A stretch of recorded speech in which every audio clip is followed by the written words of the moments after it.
तर सुधाकर बडगुजरांची पक्षातून हकालपट्टी केल्यानंतर समर्थकांनी बॅनरबाजी केलेली आहे। भाऊ सांगतील ते धोरण आणि बांधतील ते तोरण असा बॅनरवर उल्लेख आहे। भाऊ आता तुम्ही फक्त लढ म्हणा अशा आशयाचा बॅनर जे आहेत ते सध्या नाशिकमध्ये लागले।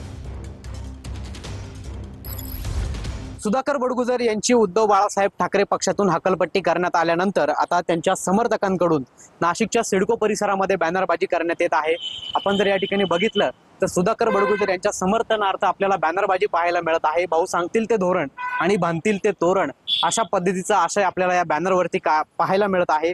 कायम एकनिष्ठ अडचणीच्या काळात पक्षासोबत उभे राहून पक्षनिष्ठा काय असते हे जगाला दाखवून देणाऱ्या बडगुजर भाऊंच्या नखाची सुद्धा सर कधी येणार नाही।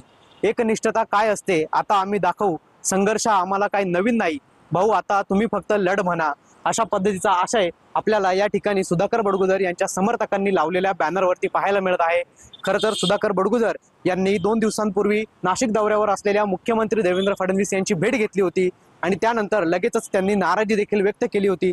नाराजी व्यक्त केल्यानंतर त्यांची आज पक्षातून हकलपट्टी करण्यात आलेली आहे आणि त्यानंतर आता बडगुजर यांच्या समर्थकांकडून सकाळी त्यांच्या समर्थनार्थ घोषणाबाजी करण्यात आली, तर आता बॅनरबाजी देखील शहरात करण्यात आल्याचं आपल्याला पाहायला मिळतंय। पवन येवले, TV9 मराठी, नाशिक।